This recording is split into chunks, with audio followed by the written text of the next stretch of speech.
Welcome to Women Entrepreneurs Radio. I'm your host, Deborah Bailey. And when I started this show in 2008, I was on a mission to promote women-owned businesses and help women succeed by providing resources and valuable tips from other women and men, small business owners. In each interview, my guests speak openly about their triumphs, the scary times, and tough decisions they had to make along the way. Women Entrepreneurs Radio is about showing women how to harness their natural strengths to achieve success on their own terms.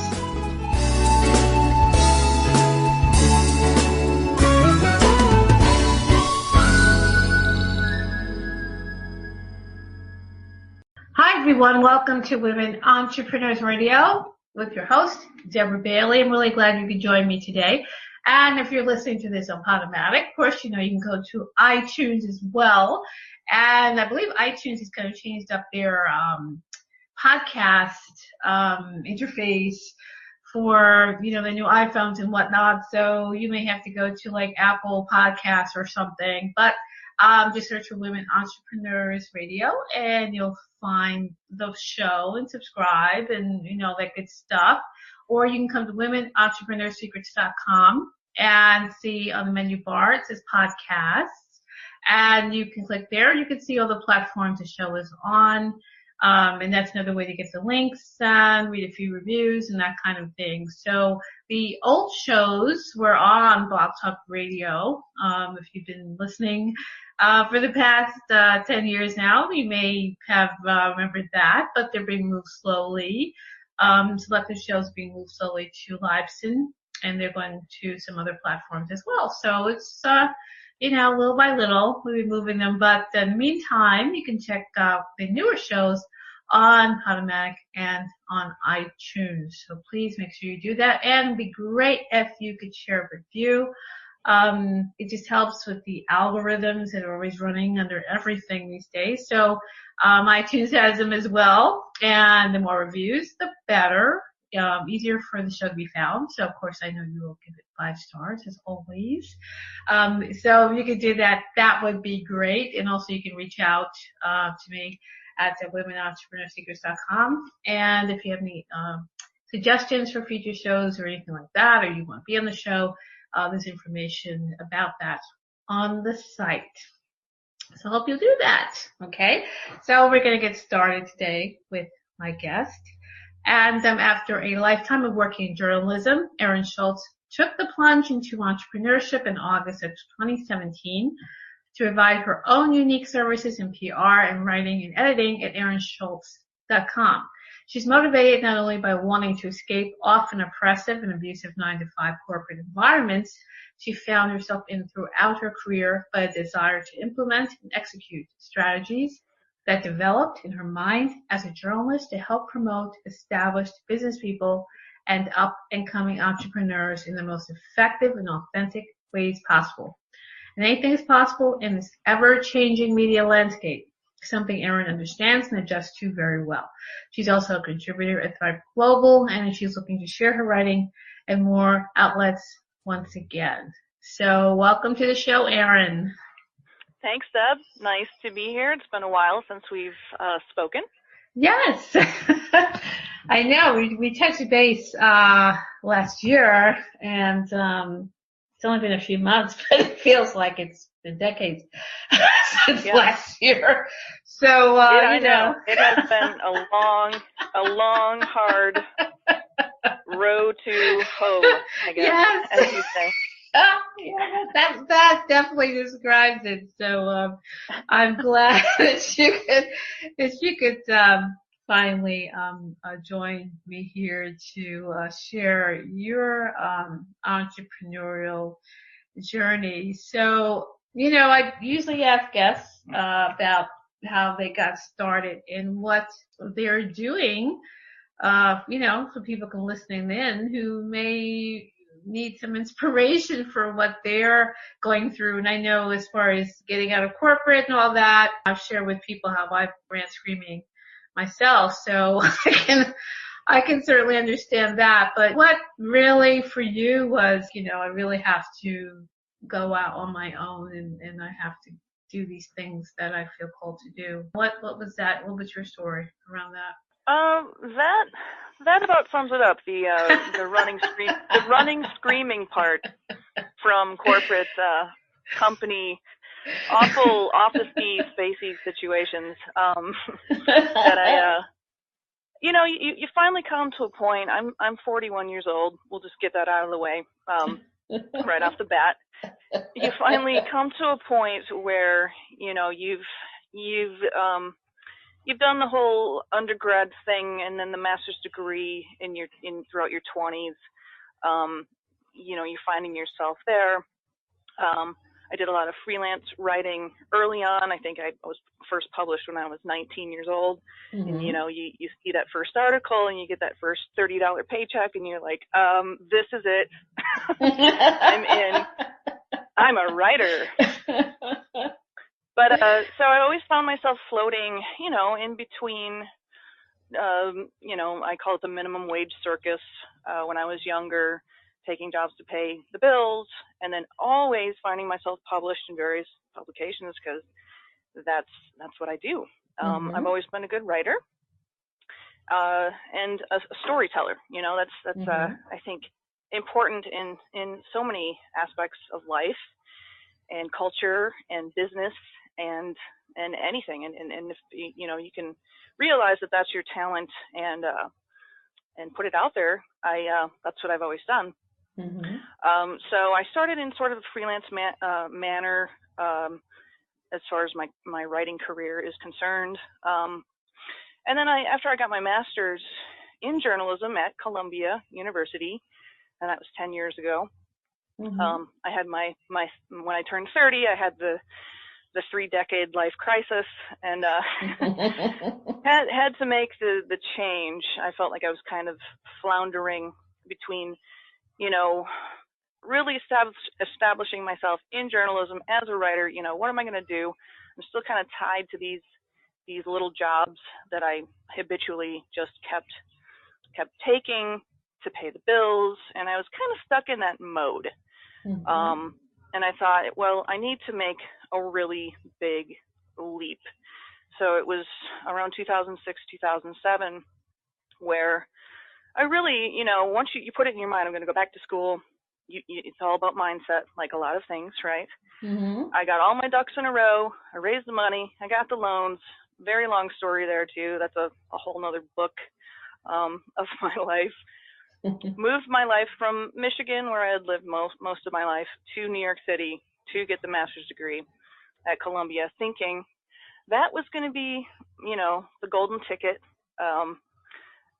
Right after graduation, I was going to be sitting next to Katie Couric at CBS or wherever she was at the time, making $500,000 a year more just because I had that piece of paper.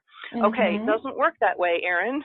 So what I found myself doing, and I really loved the area. I was like, I lived in Manhattan for a year. I liked the surrounding area. I was like, I need to stay here. I can't go back to the Midwest. It's just a whole different pace, different feel, different attitude mm-hmm. that I found. I found it really fit me, which is a whole nother aspect of life. It's not all about career. It's where are you? Mm-hmm. Your lifestyle. Mm-hmm. So I made that decision, and I ended up taking a job as a staff reporter, my very first full-time, reporter job at a local community weekly on the east end of Long Island, which is, the Hamptons, very famous, very rich, very crazy out here. Mm-hmm. So it was a good gig. I did that for 2 years, but again, it was, financially the glass ceiling was about up to my ankles. There was no forward motion in that little bubble. So I gained the experience. I met pretty much everybody. Everybody still knows me around here. And then I transferred to Patch.com. Are you familiar with that? Yes. Mm-hmm. I heard of that. Yeah, Patch is still around. It's for people who aren't familiar, it's back in 2009 or 10 or so, it was a brand new concept of local digital community news, delivering it daily, no paper product tied to it, which nothing really at the time really existed. So they recruited me. I was making a little bit more money, but I was the local editor. I was the face of the site. People thought that I owned it, like I invented it. But it was backed by AOL. Almost set up like a franchise, but not. You had a certain amount of control of your own site, but you had the corporate backing. You had to follow the, kind of like McDonald's can't paint their buildings green. You have to follow a certain format. I was raised, and I think a lot of people our age, sorry, Deb, were raised to stick to it no matter what. You know what? Yeah. Stick to it. Stick to that job. Put in 5 years. Something will happen. Something will break. That is such an old school mentality. It's such a baby boomer mentality, really. I mean, those are my parents. But I still had that, and I realized after, just realizing, I can't breathe some nights. I'm so anxious. I'm having these anxiety attacks. I do that and this. I finally said, I can't stick to this. This is destroying my health. I'm not making any money. I'm not paying my bills. Nobody says thank you for that great article, Erin. I just up one day I said, I've had it. Bye. Yeah. I had nothing lined up. But within a couple weeks, I got another job. It was about $10,000 more a year. Not much for the east end of Long Island. So still not much of a way to grow, number one, financially, and number two, career-wise. It was a little bit of a step up, but not much. That was a local magazine project out here. It was a regional type of a thing. I was doing some writing, but mostly putting together the magazines.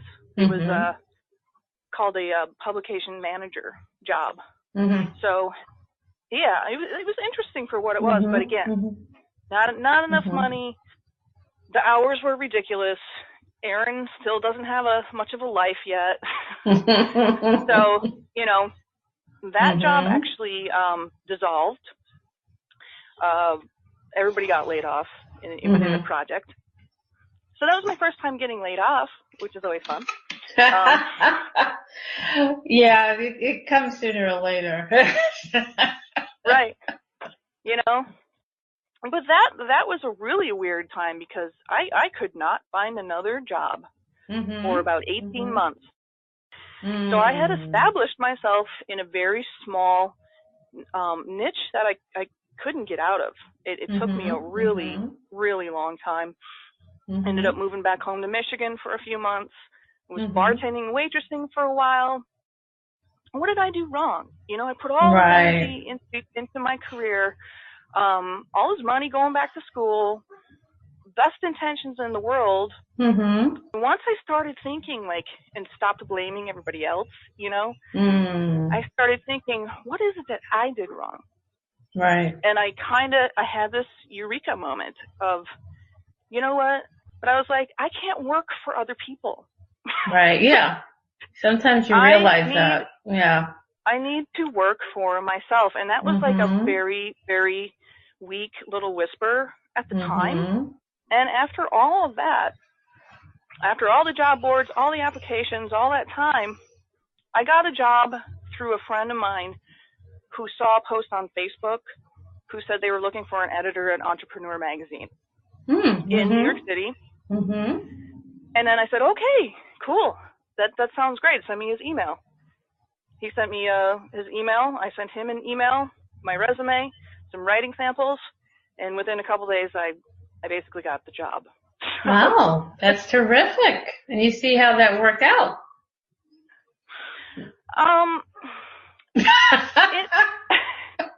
You sound like you're hesitant to. I plead the fifth. No, I'm just kidding. No, entrepreneur it was a great turning point in my life. Uh-huh.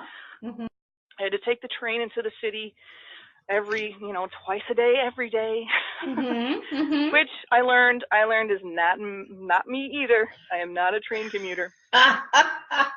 Oh no. But it's an adventure though. At first it is. It feels like you're going on vacation. Like at first when you're like on the platform, you're like, "Yay, taking the train," but you're not. Oh, believe me, you're not. But again, entrepreneur, they were set up like a traditional office environment, right. and honestly, there's no need for that anymore with digital media. So many places are going over into sort of more of a gig economy, remote working team type of mentality.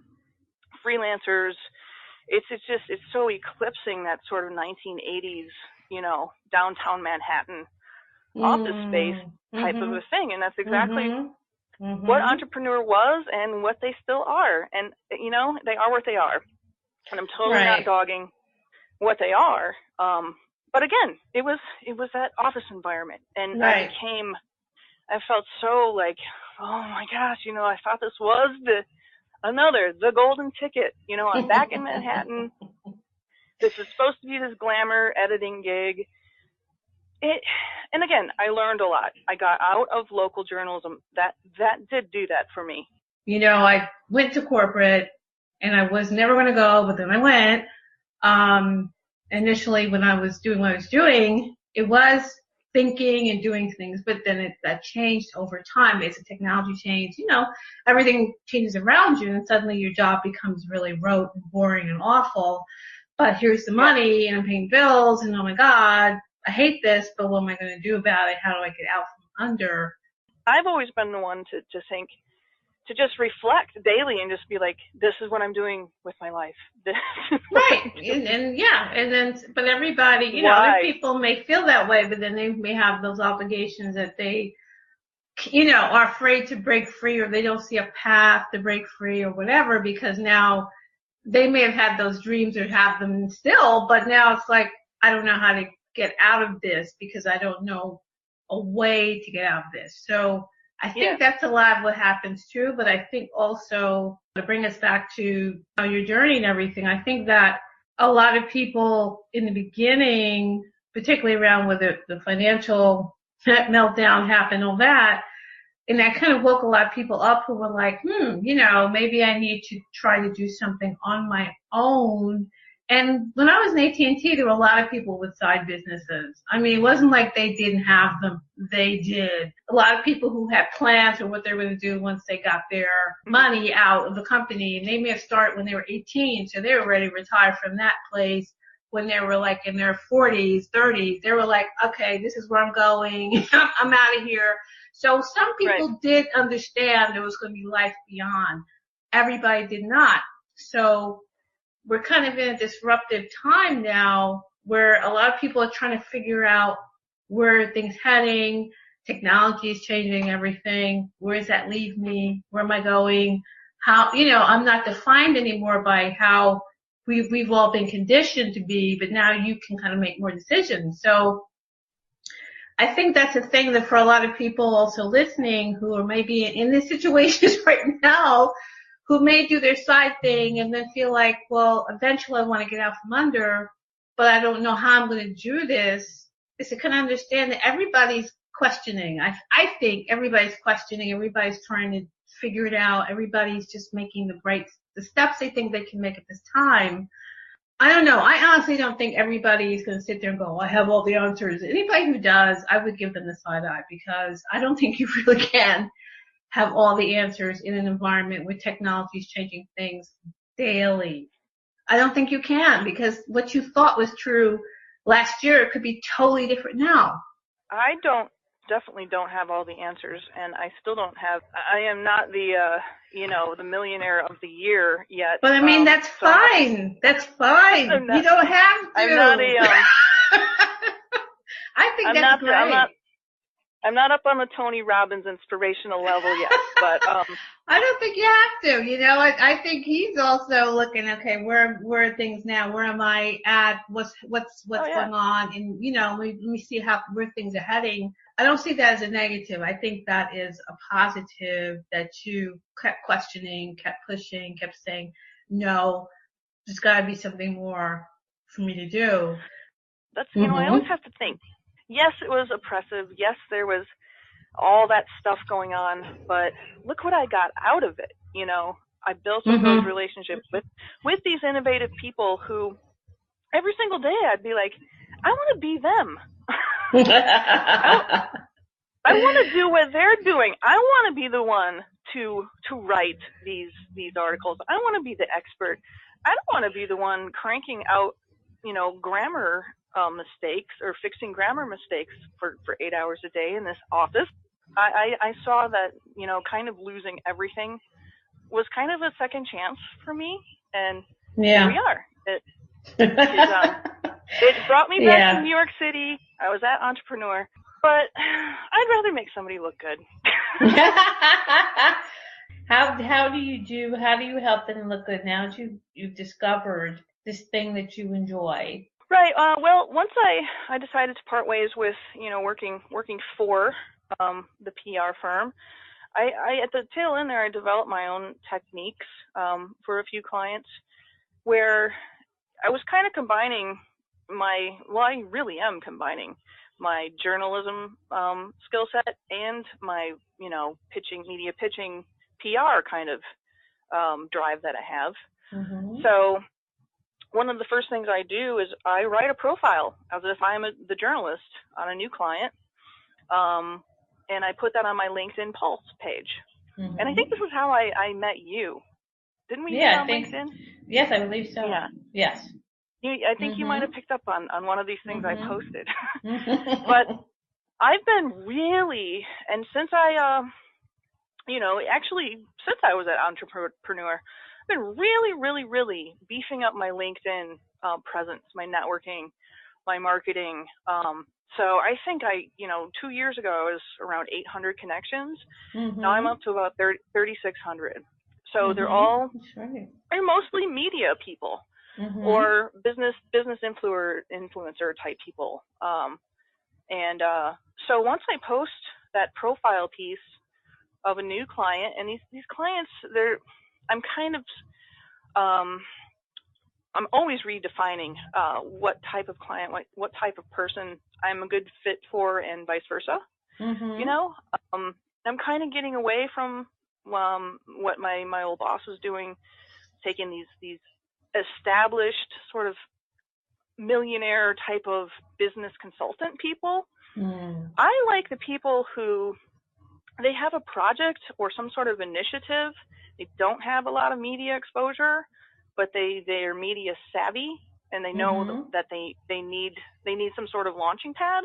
Mm-hmm. So those are the type of people I'm working with. And what I do is once I post that profile, then boom, there's 3,600 people minimum that could be looking at you, at your story, at your initiative, at your really cool thing that's newsworthy. You know what I mean? Mm-hmm. I love the newsworthiness of that. So I think that's a big stipulation moving forward for me is like, how are you going to hook a journalist at Rolling Stone, or where do you want to be? What are you doing? Because some of these these business consultant type people, they just go on and on and on. They don't have that unique thing to sell. You know what I mean? I don't know if that makes any sense, but yeah, it does. Yeah. Or it's just not my thing anymore. It's hard for me to sell them. So there you go, and it really worked. I mean, it's within a couple days they'll get 700 clicks, and then once the comments start rolling in, you know how those things stay on the news feed. Yeah. So it's really pretty cool to watch. And I still am tapping into the power of LinkedIn. LinkedIn is still kind of the redheaded child of social media. Yeah, it is. But I think there's, it's a platform where people read. They'll read a 2,000-word story. You don't read a 2,000-word post on Facebook. You think that person's crazy, right? So that's been like, I don't know if I'm the first person on earth to do that as far as a PR technique, but it's effective. And then so they can either take that for what it is, use that, pitch themselves to the media, use that link for websites or whatever social, do it on their own, or they can stick with me. And I do like a monthly rate where I take that LinkedIn and the momentum that generates, the LinkedIn Pulse piece, and I just start traditional media pitching. And there's all sorts of ways. There's all sorts of ways to navigate the media pitching. So I have a lot of different techniques, and I'm still developing them. I develop them daily. I try different things. There's just so many ways. There's so many ways to get a hold of people, basically, and to not be the annoying publicist. I launched ErinSchultz.com last August, but I was already, doing this kind of stuff before that and developing techniques. And now, almost a year later, I've developed really good relationships with these writers who they just think I'm a cool person. That's all you want. And they're looking for somebody with credibility too in the PR world. Like, do they know what I'm looking for, and do they have somebody that they can match up with me? Right. And they're not just trying to spam this person on me, and that's just not how it works. So that's what I like about doing PR. It's always this kind of like, it's like gambling. Like, there's this excitement about it. It's not like, okay, you're assigned this story, go to the police department and be depressed, like, or go to town hall and expose corruption that you're never going to do, So that's the exciting part. But I also like being the journalist, taking a journalist approach to it. And those are kind of my two big chunks of the PR side of things. Those are the bigger money gigs, I guess you would say, about my business. But I am new and I am building it up, and you can't just say, hey, come be my client, So in the meantime, and this is what Hillary and I talk about a lot, and Hillary is really good at this, is the importance of running multiple pipelines of income. Don't sit there and think, all right, every single week I'm going to get $2,000 to pitch this brand new client. Okay, right. No. So that's why I'm doing things. I'm getting on Upwork every day. I'm taking ghostwriting blog gigs. I'm editing website content for people. I have a couple books. Thanks to Hillary. I'm editing books now. I never editing books. But editing is editing, and it's kind of like, when you're hunting, you can't just go for the moose. Like, you kind of have to go for the squirrels as well if you want to survive. Sorry, that was really cliche. But but no, I've really learned the importance of, okay, you know what? This isn't the golden ticket, as I keep saying. This will pay my car insurance. You know what I mean? So just keep taking them. And I did get out of the, like I said before, I got out of the mindset of the minimum wage circus. But this isn't the same. Taking small freelance writing whatever gigs is not that. It's keeping your chops up. It's you're keeping yourself in your arena, and you're making some extra money. So that's a really important thing for especially brand new people who just went on their own. Yeah, you might not want to take that bartending job because then they're done that. Believe me, I know. But look for things that are going to be tangential and help you not only in your skill set, but that person who assigned you that little tiny blog might be your next big client. You know, you just made a connection. So yeah, that's true, in that way, things like Upwork is great as far as getting gigs. LinkedIn hasn't worked for me that much, but it's been fabulous for networking. So you kind of have to also gauge what are these websites out there, what are the advantages and disadvantages, and use them for what they are, you know. Right. And I agree. always be researching that stuff, and don't get into this like one of my former people I used to work with, let's just put it that way. She recently deleted all of her social media accounts except for Facebook and Instagram. Really? Okay. Completely deleted them. And I just think, and she's an entrepreneur, business person. I just don't think that's smart. Do you? You know, I think that's a good question. What I think is going on to some degree, because that's not the first time I've heard that, is I think there's some overload happening as well. Because technology, you know, I always speak from technology point of view because since I used to be in IT, I think that's kind of stuck in my brain. But technology moves very quickly, and sometimes as humans, we can't really feel like we're keeping up with that. Because in the beginning, when people came with these innovations, the idea was, well, there's more, you'll have more time, but that has not materialized, and it won't. We're just constantly running faster to keep up. And then you've got, in some ways, you know, the toxic environments that are on some of these social media things, or what I call the Instagram lifestyles, the people always living the perfect airbrush life, that you feel like, you know, I've had enough of hearing about your trip to Bali where you laid on the beach and then made $2 million in 5 seconds. I don't want to hear it anymore. So, you know what I'm saying? So I think for some of us, and I could put my hand up to some degree, I haven't like bailed yet on a lot of things, but I did take a break, like say from Facebook this week, because for some reason I just didn't feel it. I was like, I'm not going on. I was on there, but I just was on and off because I had to just not spend a lot of time there. And I just felt that way and I didn't. So I think there's a sense of being overloaded with information, overloaded with stuff, maybe sometimes picking up on vibes, which I know I do, just the energy itself that sometimes I don't want to take that in. I'm sorry, I've had enough. So I get that, and I get that we are all kind of trying to get out there and get in front of people and get our stuff seen.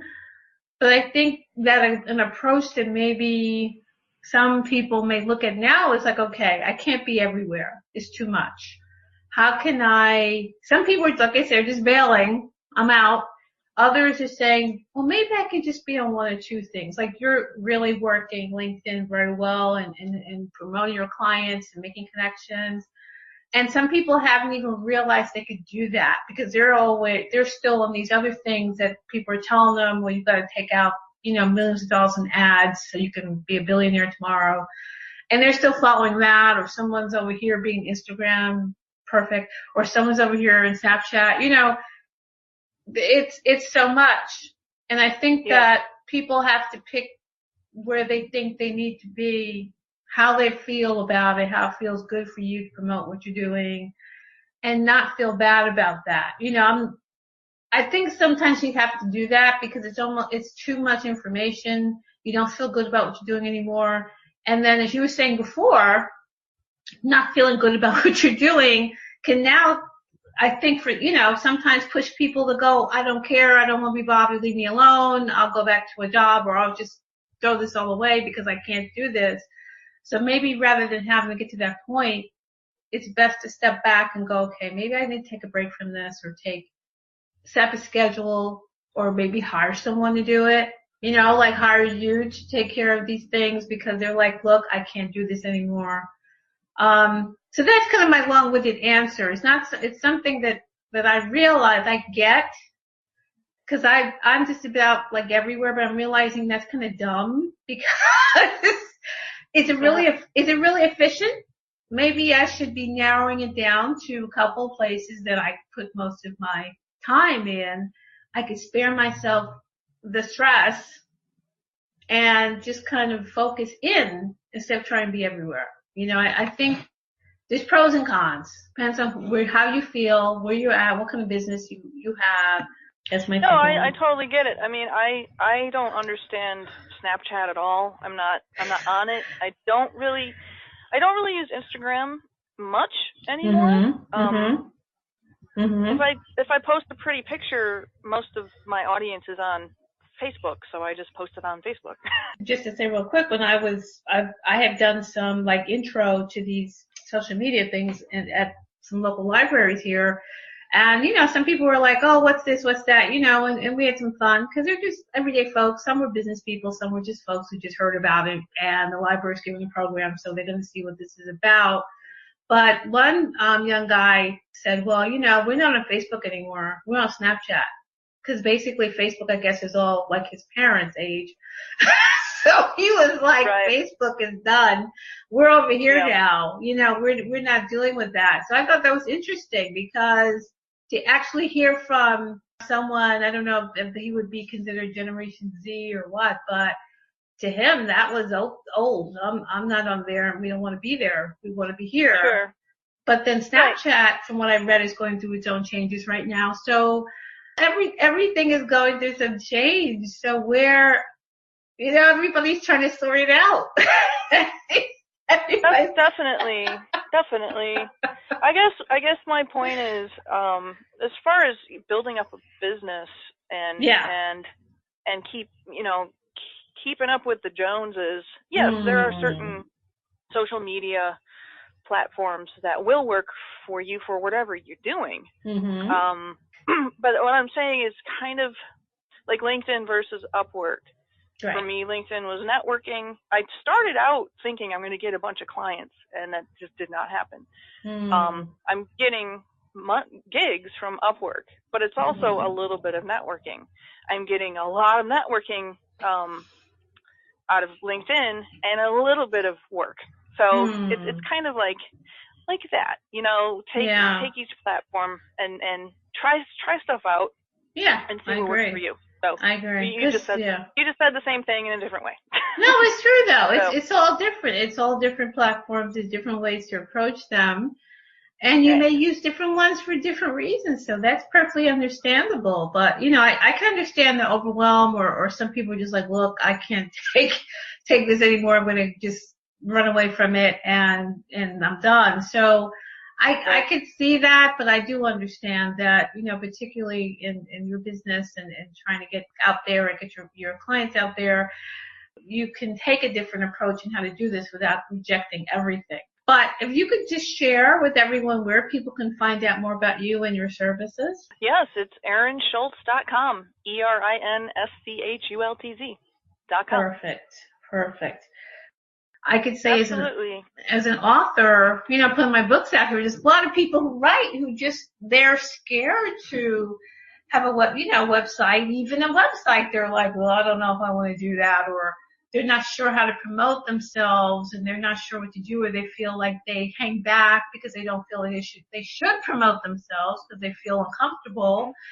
But in this climate, talking about disruption with self-publishing has disrupted the publishing industry. So if you're going to get your books out there, you have to some extent, say, yes, I have to embrace promotions, or you're not going to be seen.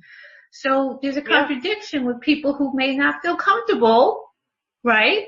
And that could be the person who calls you.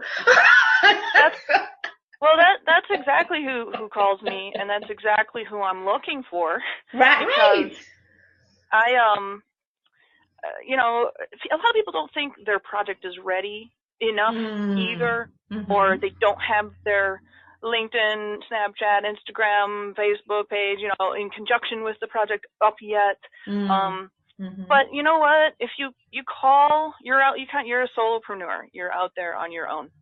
If you call a PR person before you're ready, I mean, you have to have something kind of ready to go. You have to have your book done, right, or almost done, But call a PR person. Call me, actually, because right. you know what? You will get not only somebody out there, pitching you, but you have a person who supports you. Because a PR person, a good one, is not going to take you on if they don't believe in what you're doing. At least I don't. I don't anymore. I learned my lesson a few times. But if they don't believe in what you're doing, you're not going to get good publicity. You're not going to get the media placement you want. So, and actually, my friend Tim, he's my friend and my client. He's awesome. His name is Tim Goldstein. He is a neurodiversity communication specialist.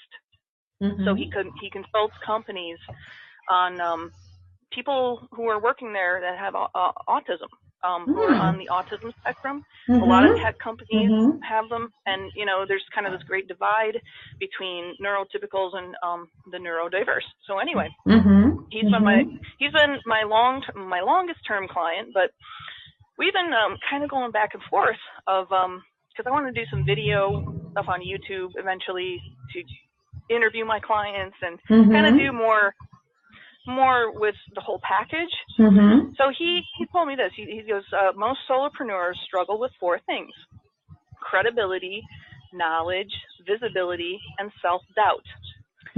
But all those things are intertwined.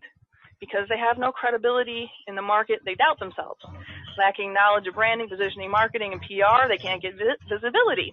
So basically, they need somebody sooner than later to create that public identity that they can embrace, that they can live into, and that kind of solves all their problems. Wow. I mean, the credibility, the self-doubt, the all that, because that's everybody goes through that. That's why it took me so long to finally listen to that baby whisper in the back of my head after all these years. And I didn't, I didn't have a PR person. I just couldn't take it anymore. Yes. But that's so true. I think that's what not to do. No, but I think you have to go through that. I think the people that go through that. I mean, you listen to a lot of stories of entrepreneurs and artists, right? I mean, you probably could take a group of people who fit into certain paradigms, and you'll find those similar stories of people who just couldn't fit into the conventional way of working and thinking and being, and they have to break out. The fortunate ones realize that. Some people don't, and they kind of fight themselves and go through a lot of hurt inside because they never, maybe are never able to really pull it together and say, no, I don't belong in this kind of environment. And they get, crushed under in a lot of awful ways. So I think that's pretty, it's normal, even though we look at it as not being normal. I think it's normal. I think it's a normal thing. Everybody's not going to fall into line. Yeah. It is very normal. And like you said earlier, some people love the structure of 9 to 5. One of my best friends lives closer to New York City and loves taking the train in and loves going to the office and loves just he enjoys it. That's his thing. It just is not mine. Right. And that's it. That's fine. Know yourself. Period. Right. Well, that's so true as well. People knowing what works for them and how they can structure their business and what they love doing, and put that out there into the world. And then that's a good thing because you're doing the best that comes from you. So of course you're going to work hard for your clients because this is where you belong right now, and they're going to really feel all that support because that's where you belong. Once you can line up with that, that's when you can create your best stuff.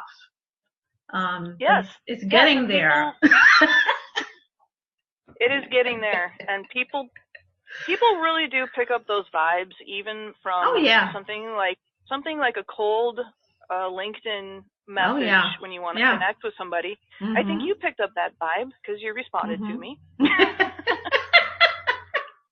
But you do pick it up. You pick up the person who's really like, into what they're doing and wants to connect, as opposed, make sure you get those too. The people who are just, sending these things out and you're like, huh? What is this? Yep. You either get you either make that solid connection and know that that person is really talking to you, or you get the spam. Those are the two. Those are the two things you pick up. You know what I mean? That's true. Unfortunately, there's a whole lot of spam in this world. So. To put it nicely, yes. Yep. There is a lot, unfortunately. That's probably what chases a lot of people off of social media, because they just can't take it anymore. So they figure, well, I got to get out of here. So yeah, that's a good way to put it. Well, Erin, this has been a terrific conversation. I'm sure that the listeners will get a lot out of it for themselves, and they will, have your information to know how to reach out to you and check in with someone who could help get them out there and promote them. So, I just appreciate you being on the show. It's really been a wonderful conversation. Yes, this has been great. I knew it would, because we talked for about 2 hours last time too. So we'll wait another 6 months and do it again. So we know it's going to be good. Well, that's true. So, but like we were talking before about podcasts, you have a lot of flexibility in how you do it, and I know the podcast I listen to, and I hear people and the conversations and everything. It could be you learn a lot from them, but also just to kind of hear the rapport and everything. But hearing this conversation that's supposed to be private, but it's public. It's kind of weird, Right. Like you're listening in on people's conversations, and you're like, oh, okay, like you're almost like a part of it, but you're not. It's kind of weird, but it is. It is weird, but that's the world we live in. I know. It's weird, so we just go with it, people. Go with it. So, okay, everyone. I am sure you enjoyed this show. Please make sure to share it on social media. Definitely, as I said, go to iTunes, or you've got the Apple Podcasts on your device. You can just leave a review. It's very easy there, actually. So I hope that you will do that and visit Erin's site and see how she can help you with your promotions. So everyone, it's been Women Entrepreneurs Radio with your host, Deborah Bailey. Thank you so much for joining me, and we'll see you again next time. Bye-bye. Thanks for joining us. You can also join in the conversation on Facebook.com/Women Entrepreneurs and on the website, WomenEntrepreneursSecrets.com. And don't forget to listen in on dvcoach.podomatic.com and on iTunes.